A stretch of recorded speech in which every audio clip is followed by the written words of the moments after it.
როგორ ვიქცევი თუ დაგვიდგინდა ბრტყელტერფიანობა? ბრტყელტერფიანობა შესაძლებელია იყოს სიგრძივი, განივი კომბინირებული და თითოს ჰქონდეს სამი ხარისხი. ყველაზე პრაქტიკული რჩევები, რაც შემიძლია ამ ეტაპზე მოგცეთ.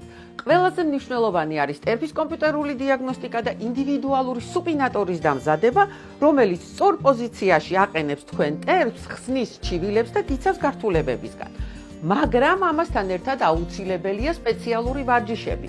იმ ვარჯიშებსაც დაგინიშნავთ იმის და მიხედვით რა ტიპის ბრტყელტერფიანობაა, მაგრამ რამდენიმეს დღესვე გასწავლით.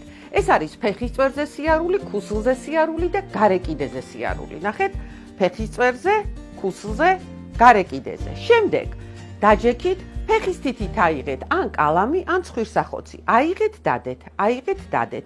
ასევე დადეთ რაიმე ნაჭერი, დაჯექით და ფეხის თითებით თქვენსკენ მოზიდეთ და კიდე ერთი ძალიან კარგი ვარჯიში, რომელიც ეფექტურია როგორც ჰიპერპრონაციის, ასევე ქუსლის ვალგოსური დეფორმაციის დროს.